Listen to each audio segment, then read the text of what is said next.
Hello and welcome again to Simple Ways for Maintenance. Today we are going to close our series on the change management, and we are going to see today some of the roadblocks on the way of change, which are mainly coming from the human traits that is already inside all of us. Regardless, you are creating this change, you are the owner of this change. That's a personal change, that's a change on the organizational level, whatever. We all have these human traits that constitute roadblocks on the road of change. So we remember that in the few videos before we had spoken about the change and 11 ways to make a digital change, and what you need to make a change and why you need to make a change to make a boost for yourself and for your energy and for your team energy and so on. But sometimes you do everything but nothing changes, and you feel that it's heavy, the change is heavy, and especially there are some people who are resisting the change. So why this happens? We say that we have some psychological reasons and we have some physical reasons. If you don't believe in the psychological reasons, you can return to our previous videos. You find the links on the top about the 11 steps to make a digital change, or to digitize your work culture or your work procedures, or to make even any change or introduce a new tool or a new habit in the workplace, or even for yourself. So like this, we had made a lot about how to make the change. But what are the roadblocks on the way to change? Mainly those roadblocks are coming from the human traits, and many organizations which tend to decrease the human capital or the human manpower really try to avoid those roadblocks, because they need some psychological change management that's not the easy one. So if you find these roadblocks, you need to work with it clearly, and we will give you the guide and 5 steps to make it, and the reasons coming out of it, and the takeaway behind it, and so on.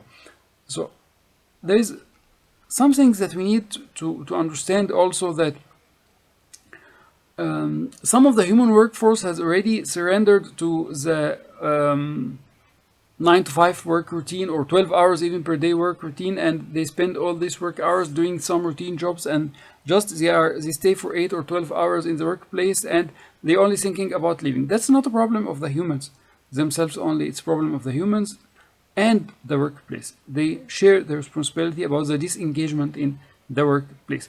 But actually, let me speak about why we say there are some human traits that make some roadblocks on the way of change.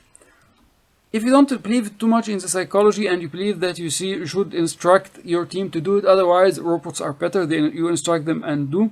So we think about something that's innate in every one of us. We have some inertia. The inertia actually resists the changes that we make.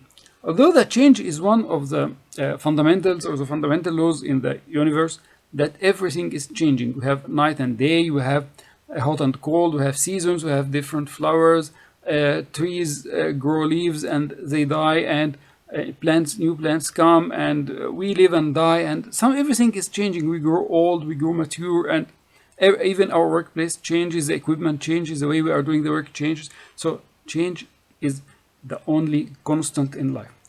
Even though change is the only constant of life, it's not done easily, it's not done smoothly.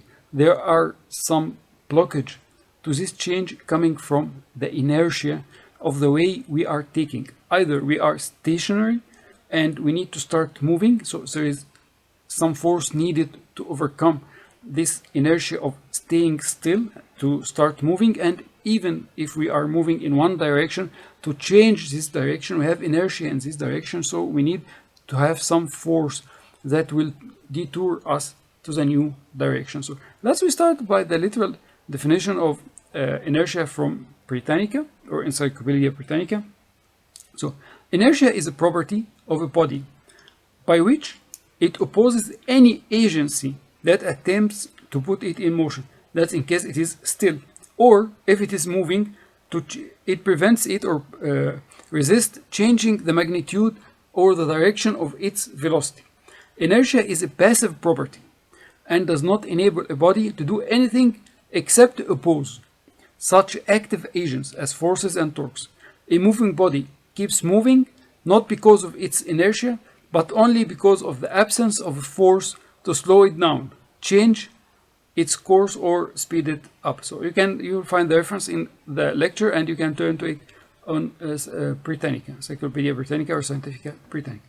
This trait is within every one of us. So you have inertia, you are doing something consistently and so on. You need to stop and change your direction, or you need a force to push yourself to the new direction. Any physical mass or any human crowd needs some force to change its direction.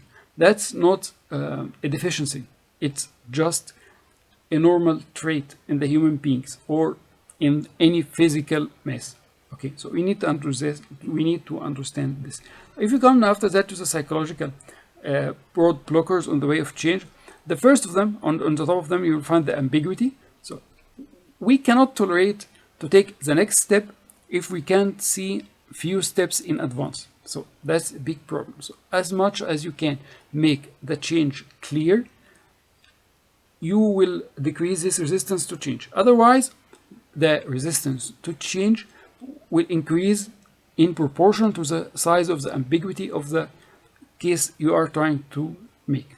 So if they don't believe, they will not start. If they don't believe that they will succeed, they will not start.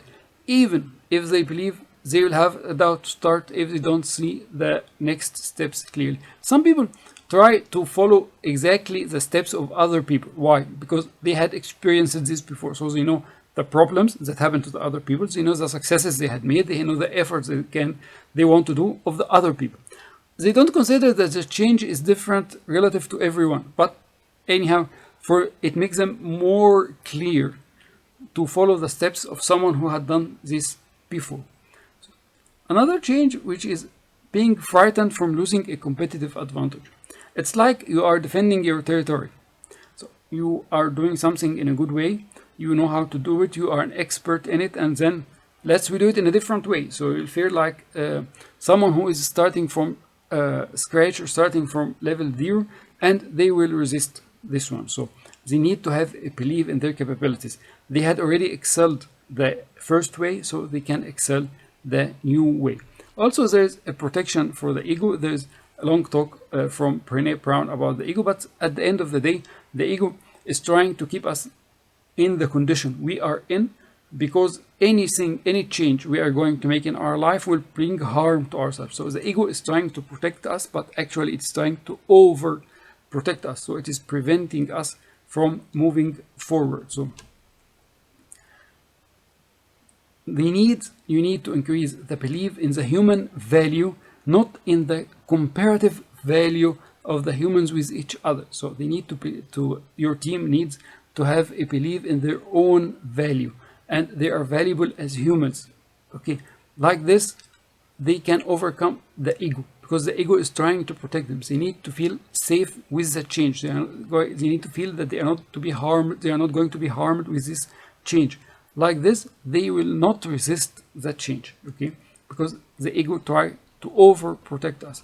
Additional load. By default, we have the assumption that anything new we are going to do will need some effort, will be an additional load. So we tend to resist the additional load, making something change, changing our timing, changing our schedule, working extra hours, doing something, thinking, having a lot of thinking, and feeling anxious about the results, and so on. So just try to spread the spirit that we need to stretch ourselves between now and then.